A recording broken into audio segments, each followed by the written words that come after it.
Do you feel a sense of pressure when you come into creating another record to outdo yourselves, what you've done before? I mean, what's your headspace when you're coming into a new record? Well, I don't know if I can speak for the rest of the guys, but personally I always feel a lot of pressure, yeah, always when we're going into a new album. And I can't quite work out whether I need to have that pressure to psych myself up into a frenzy to come up with the goods, or whether it's just the way it is. I'm not really quite sure, but there's this little black cloud that sits there for 3-4 weeks, and then when the album's ready to go and rehearse, the songs are all, you know, arranged and written, then the cloud tends to go away.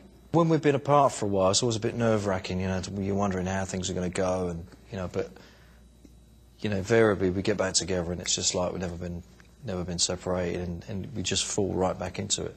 And I really enjoy it, the creative side of it, and getting songs together, and it's really gratifying and exciting when a song starts to come together. Was the atmosphere positive? What was the vibe with the guys? No, it was positive. I mean, you gotta be positive, because you know, it's not a mountain to climb, but you know, you're starting off with nothing, and you got to build something. You got to be, you know, you got to create an album. And there's a lot of people, there's a lot of expectation. You know, there's a little bit of pressure, but you know, sometimes that pressure can motivate you, you know, in a positive way, in a good way. It's all a bit intense, actually, because we turned up in Paris and we had 2 weeks basically to put the record together, which wasn't enough time. But we got sort of about 7 songs. I think it was seven and a bit. So we got 7 songs that we could sort of play through, start to finish. There was number 8, which Steve was working on, which we didn't get to hear until the studio, which was When the Wild Wind Blows, which of course is like 11 minutes worth. There was what turned out to be called The Alchemist, that didn't have a title at the time, because all I had was a demo, and I was going to go and write some words to it en route, as it were, so that was another one. And then we had Man Who Would Be King, which we were working on. We were going to try and get through the very last day in rehearsals, and then Yannick cut his hand on a door, really badly, gashed all his finger and stuff, and so we went, oh well, best go home then. And how did it go, Dave, in terms of the songwriting process in Paris? How was that? Yeah, it was, I mean, we walked in there and Adrian had quite a few ideas, I had some ideas, and so it was a process. Once we went to the studio, like, where do we start? And Steve kind of has been like at the helm and kind of steering the ship in a way. We just locked into, was it Avalon, the first track we worked on, which was probably was one of the more complex of the songs on the album. So that took us a little while to kind of get going, really, because of the different changes and just creating the atmosphere, the vibe that Adrian had on the demo. We wanted to kind of recreate that. So it was kind of a slow kick-off, but then once we got moving, I think we came out of Paris 3 weeks later with probably about 60 or 70% of the album basically there, not 100%, but enough to go into, you know, enough to go into the studio in the Bahamas and have something of substance to start recording. And after that, it was basically then it was for Nico to absorb that and capture the feel, which I think he's done majestically with the drumming, because this is a lot of stuff going on here. So once he got that down, that was it. But basically, you say a lot of it, the foundation was laid in Paris. Tell me about the theme of the record, The Final Frontier. Well, the theme really relates to the actual song, Final Frontier itself. It's not really a concept album. Some of the journalists have been asking me if it's a concept album, and it does seem to be a kind of a loose thing running through, kind of relating to certain subjects, but no real theme as such for the whole album as a concept as such. But it's, you know, Final Frontier, yeah, I mean, it's a song, and the whole intro thing and everything else. I suppose once people hear that song, they'll sort of understand a bit more where we were coming from, really. Can you describe for us Eddie's particular manifestation this time around? It was the Eddie on this one has been sort of percolating for a while, because in actual fact, I thought up the title of the album on the last tour. I said, you know, we should call the next album The Final Frontier. Has a kind of ring to it about you know. And Steve went, oh, that'd be kind of cool. And Rod was like, yeah, that'd be cool. I said, so we could sort of revisit space, but not like a somewhere in time sort of moment. So then when we came out, obviously we had the song, The Final Frontier, that Steve had written, and Adrian. And we were still going somewhere with the idea of Eddie. So we started out with, okay, Eddie as kind of alien, as a starting point. We said we don't want an H.R. Geiger version of Eddie. We also wanted a kind of sci-fi component to it. So we wanted a bit of a kind of Marvel comic, slightly Marvel comic look to it, you know, Forbidden Planet type moment, that sort of stuff. Because I think that gives it a kind of timeless quality, as opposed to just being some sort of, you know, gross out slasher, you know, sci-fi thing with blood and you know, everything else. I think it gives it a bit more class if you make it a bit more cartoony and you make it your own. So we then got into sketches, and there were lots of sketches going forward and back, being emailed to us all, with myself and Steve, and you know, making comments. I remember typing an email, I can't remember what I was saying, and I was saying something, and I couldn't believe it. I was saying, you know, yeah, I think the left eye needs to be a bit more drippy, and I think we need more destruction on the brain, and things like that. The fangs are a bit too extended. We need to retract the fangs a bit. He should look like he's feeling this. And I'm thinking, what are you saying? You know, just what is in your head, you know? Oh, yes,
Where do you get the motivation to, you have to come up with an entire new record of material, you know, that's going to stand as its own unique thing? Well, lucky enough lately, obviously, you know, certainly the last couple of albums, Adrian's had a lot of input, and there's been a lot of inspiration coming from his ideas.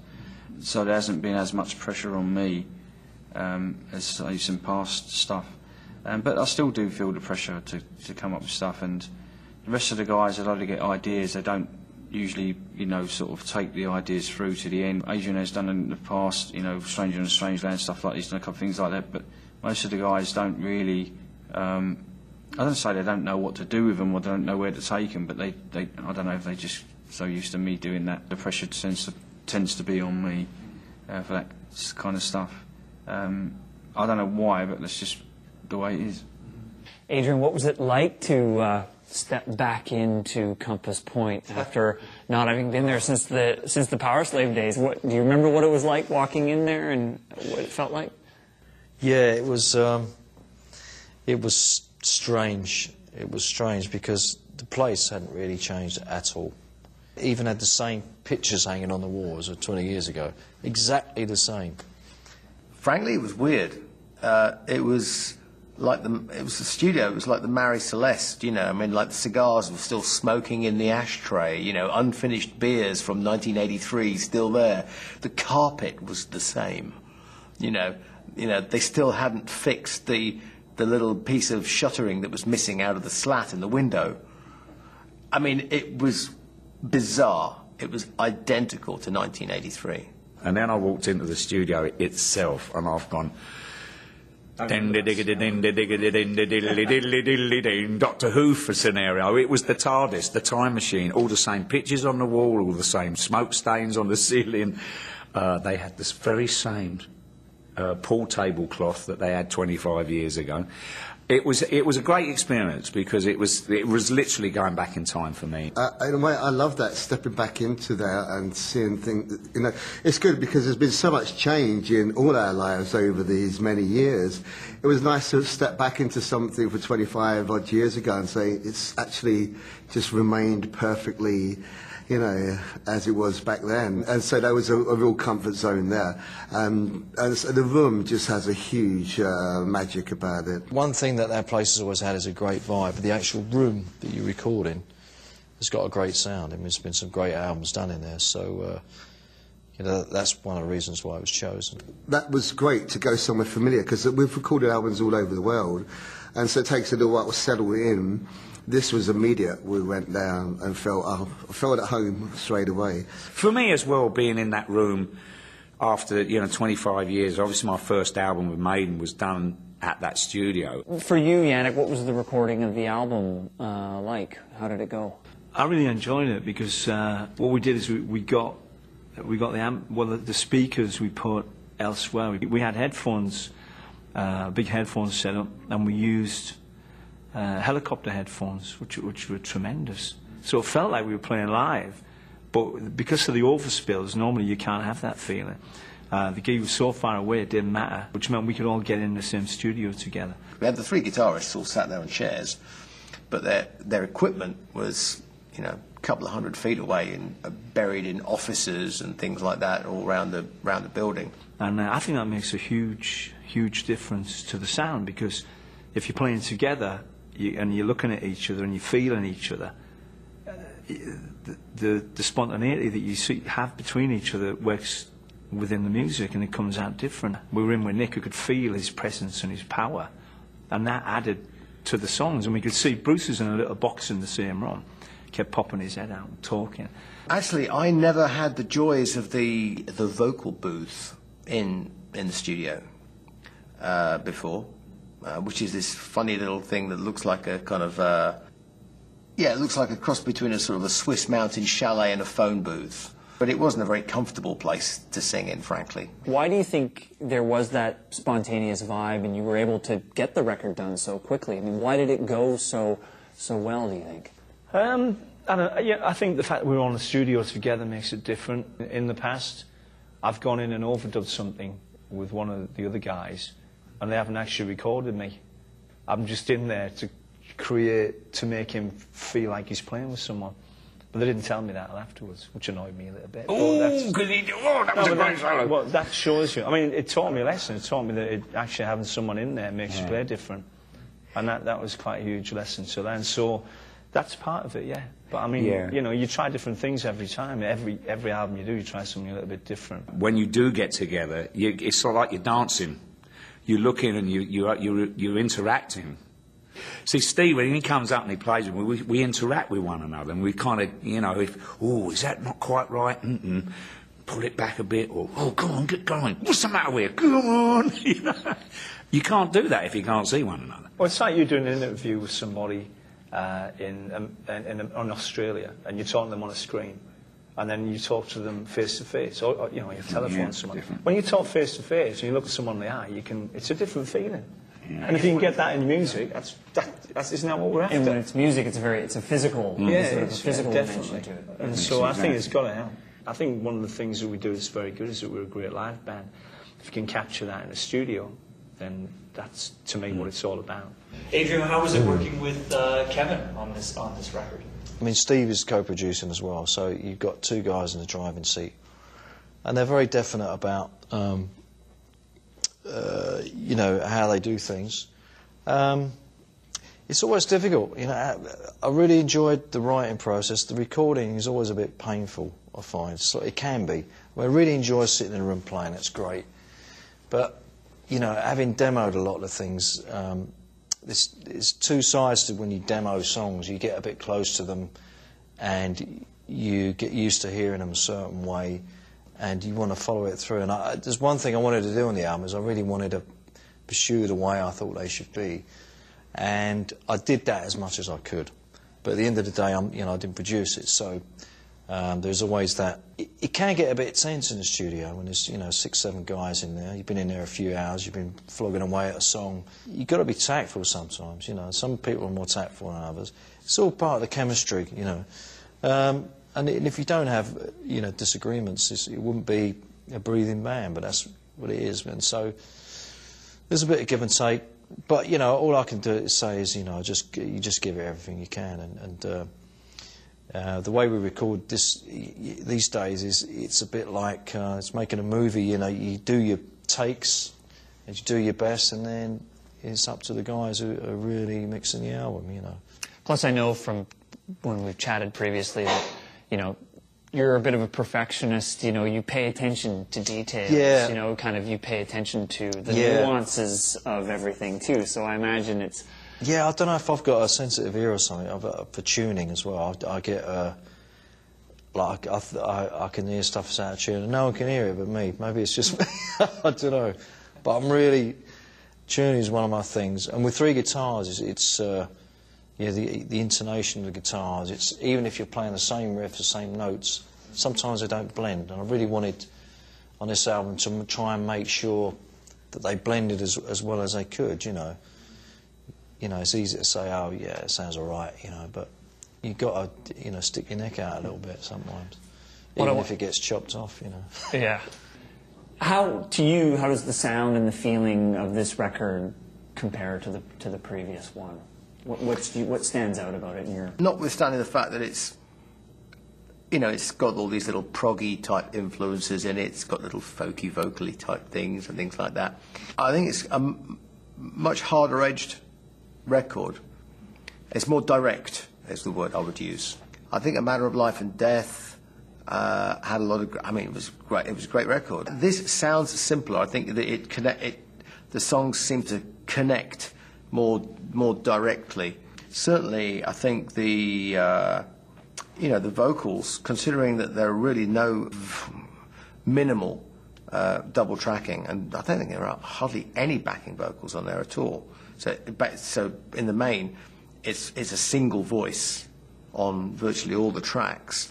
Given that, I think Kevin did a fantastic job on recording the voice. He did a great job at capturing it, it's a song like Talisman, for example, where it's one voice for the whole thing, and there's this great big racket going underneath it. It's really cool that he's managed to, capture it and have it sit there in the track, so it sits on top of everything and sounds cool. Mix is good, like the mix. What to say, really? It sounds like us. You touched on this. The idea of the final frontier. Is it a bit of a tease for the fans at all? Well, I suppose it is. The title, sort of lends itself to, whether we're going to carry on or whether we're Trekkies or whatever. But neither of those really. I think we'd all like to do another studio album if we can. And I suppose it's just time, really. It's been a long career, and I suppose the time, the old hourglass is, going down quite a lot. So we'll see what we've got left in us, really. The next one will be called The Really Final Frontier? Yeah, the penultimate, or something or other, the nearly, yeah. Is it a final frontier or we the don't final know. frontier? Well, I genuinely, we don't know. And that's one of the reasons we liked calling it the final frontier, because we knew that people would ask that question. And we knew that we couldn't give them a straight answer. In fact, the straight answer is we don't know. And it's not that there is an intention to not do another album, but it's 2.5, 3 years away. I don't know. Will this be the last tour? Well, we're going to be touring next year anyway. But we'll see how we feel. You just live for every gig, every tour, this album, and you don't try and project, to the next 10 years. Screw it.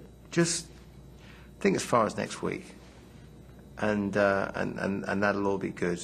You can try and plan and predict and things like that, but the universe will still throw curveballs. Volcanoes will erupt. aeroplanes will stop. Whilst you can hope for the best, you might as well just stay in the here and now and be nice to people. It's the best you can do. The streets of gold, seem a trick, but it's all my soul.